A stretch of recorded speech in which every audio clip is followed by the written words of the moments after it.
Hola, un saludo desde La Habana. Y sí, hoy usted tampoco se equivoca y está en lo cierto. Del lado acá del micrófono le habla Joanny Sánchez, cubana, periodista, ciudadana. Además estoy en un martes que ha amanecido soleado, muy cálido, pero con alguna brisa aquí en la capital cubana. Así que abriré de par en par esta ventana 14 a ver si logro que entre algo de fresco informativo, pero sobre todo para asomarme e invitarlos a ustedes a que se asomen junto a mí a los temas y las noticias más importantes de este 10 de agosto de 2021 aquí en Cuba. Hoy voy a empezar hablando de batas blancas ausentes de los hospitales cubanos, pero antes de decirles los titulares voy a pasar a servirme el cafecito informativo que está recién colado, muy caliente, así que mejor dejarlo refrescar en la taza unos breves segundos. Me disculpo si escuchan un martillo en la grabación. Ya saben que tengo un vecino que justo cuando empiezo a grabar este programa le da por martillar las paredes de su casa.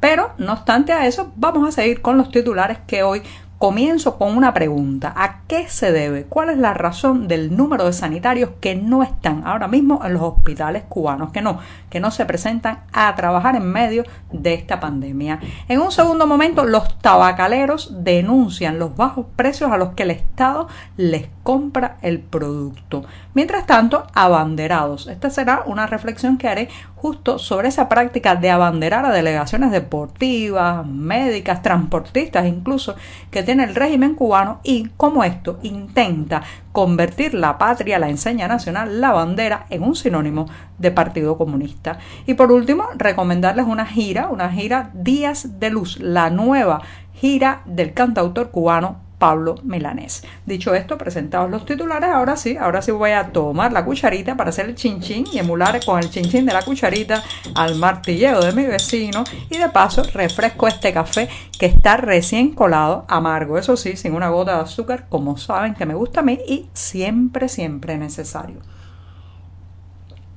Después de este primer sorbito, y como es tradición en este programa que hago desde diciembre de 2018, los invito a que pasen por las páginas del diario digital 14ymedio.com para poder ahí ampliar muchos de estos temas y la mayoría de estas noticias. Pues bien, me voy con la primera cuestión del día, que ya saben tiene que ver con los sanitarios, el personal sanitario en general, médicos, enfermeras, técnicos y también incluso el personal de limpieza de las instituciones hospitalarias. ¿Qué está pasando ahora mismo en esta isla que constantemente, señoras y señores, oímos reportes de personas que se acercan a un policlínico, a un hospital, a un consultorio médico y se dan cuenta que prácticamente está muy reducida la plantilla de personal médico? En algunos lugares hemos visto escenas bastante dramáticas de pacientes, incluso familiares de pacientes, reclamando porque un médico, un doctor, un galeno revise a su pariente que está ahogándose sin poder respirar debido a una neumonía derivada de COVID-19,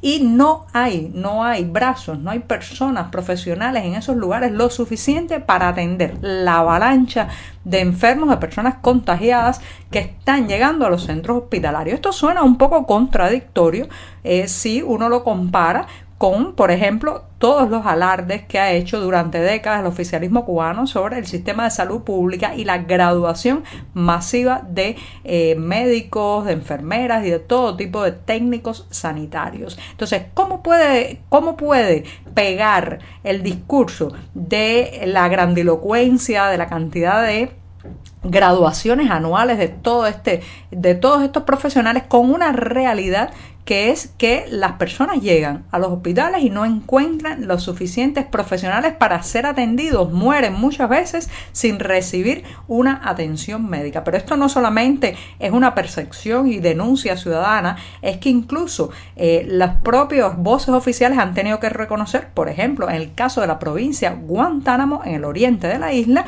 que tienen por ejemplo, unos 300 enfermeras o enfermeros y más de 100 médicos que no están incorporados activamente a los hospitales. O sea, unas 400 personas que no están yendo a trabajar en sus puestos durante este tiempo de pandemia. ¿A qué se debe eso, señoras y señores? ¿Por qué? ¿Por qué gente que ama su profesión? ¿Por qué gente que se graduó con muchísimo esfuerzo?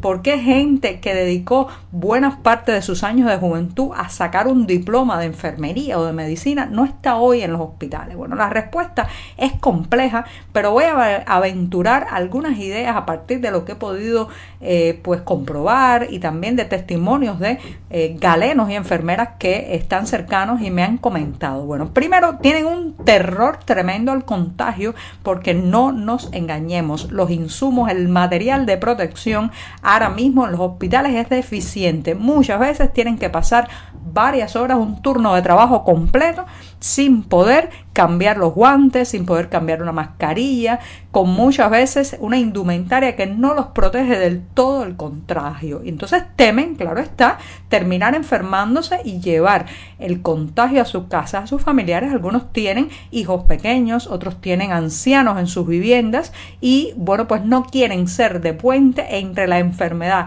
que contraigan en el hospital y su familia. Esa es una de las razones principales. También es que no hay salario que pague en las actuales circunstancias cubanas el sacrificio, la entrega y el riesgo que están viviendo esos profesionales. Recuerden que aunque hace unos años se les subió el sueldo mensual a estos profesionales de la salud, la mayoría de ellos no gana más del equivalente a unos $200 mensuales.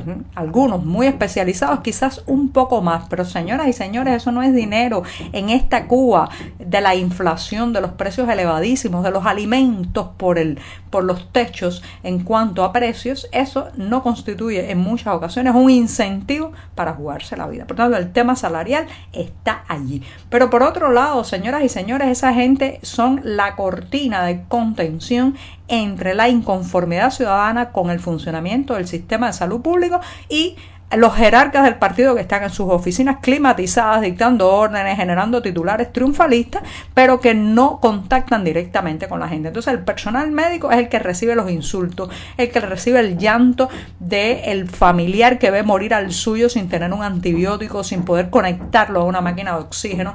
Es el personal sanitario también, lamentablemente, el que muchas veces paga los platos rotos de un sistema sanitario disfuncional con muy pocas inversiones en los últimos años, muy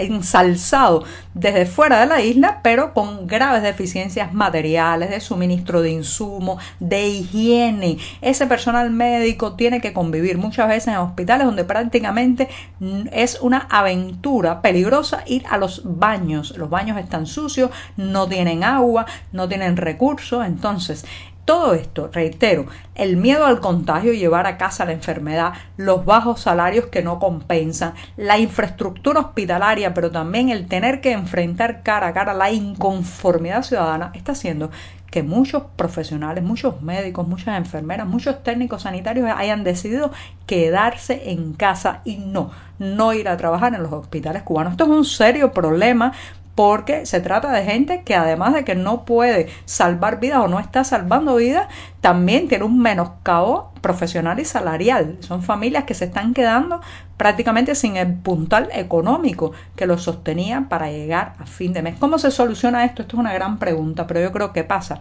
en primer lugar, por reconocer la debacle, el desastre y el colapso de los hospitales cubanos, que también afecta a las personas que trabajan en ellos. Bueno, me extendí un poco en el primer tema, así vamos a dar el segundo sorbito.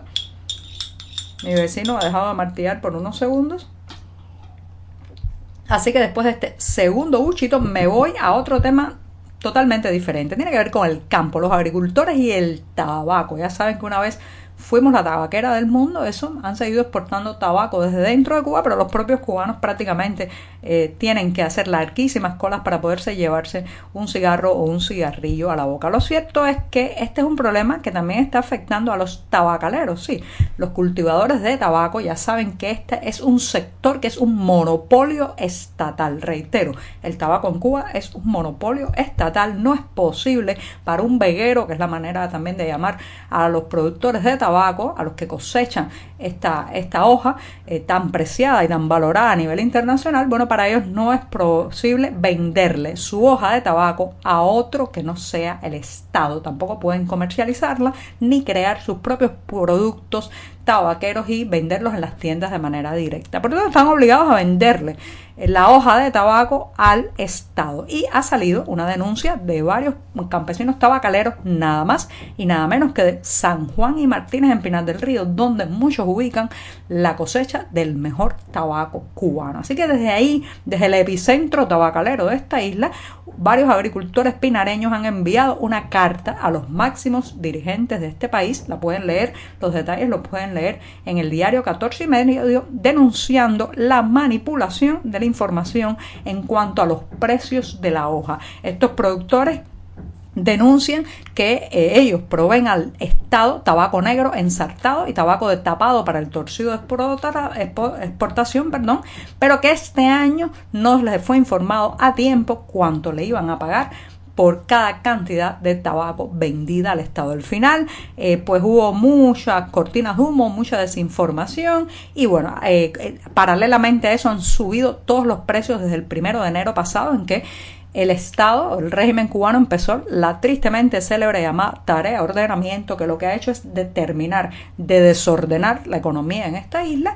Y lo cierto es que estos vegueros, estos tabacaleros de San Juan y Martínez han visto elevarse todos los precios. El precio del combustible, el precio del aceite de motor, el precio de la electricidad, incluso el precio de los sueldos de los trabajadores contratados. Pero, sin embargo, no ha crecido el pago por la cantidad de hojas de tabaco que ellos entregan al Estado. Entonces se sienten estafados y manipulados, porque, señoras y señores, si alguien sabe bien lo que vale después ese tabaco exportado desde Cuba, bueno, pues ya verá que no tiene ningún sentido la miseria, los centavos que le pagan a estos campesinos que de sol a sol siembran y cosechan uno de los productos más emblemáticos de esta isla. Sí, parece que todavía nos queda tabaco, aunque en las tiendas cubanas apenas se puede conseguir. Me voy rápidamente con una reflexión muy breve. A cada rato escuchamos un titular en la prensa oficial, en la radio, en la televisión, de que abanderan una delegación de deportistas, de transportistas que están ayudando en el traslado de enfermos de la pandemia, de doctores que van a trasladarse de una provincia a otra. Estas son una especie de rituales, liturgia, porque este es un sistema que le encanta el ritual público, el ritual de exhibicionismo ideológico y político. Y uno se pregunta, ¿por qué tanto abanderamiento? Bueno, brevemente, yo creo que todo esto forma parte de la eterna confusión entre patria y partido, entre nación y régimen, entre Cuba y el grupo en el poder. Abanderan porque creen que la bandera es de ellos. Abanderan porque creen que la enseña nacional es justamente algo que ellos pueden otorgar con una carga ideológica, y no es para nada eso. Así que cuando usted vea otro abanderamiento más, además de la molestia que causa que pierdan tiempo y recursos en este tipo de actos, a mi juicio bastante ridículos, en lugar de estar trabajando y resolviendo los problemas, también piense en que esa bandera que dan la ofrecen como si fuera el Partido Comunista de Cuba, no, como si fuera la bandera de todos los cubanos. Me voy rápidamente. Pablo Milanés, el cantautor que una vez le cantó a la Revolución Cubana, pero que ya hace mucho tiempo está muy crítico con el régimen cubano, incluso elevó bastante fuerte y críticamente la voz por la represión de las protestas del 11 de julio pasado, está en una nueva gira, una gira que tiene un nombre precioso, Días de Luz. Así que va a hacer una gira en buena parte de España, está desembarcando en el Festival Castilla Folk este jueves 12 de agosto con la nueva gira, reitero, Días de Luz. Y con esto me despido esta mañana, que será miércoles, el día atravesado de la semana. Muchas gracias.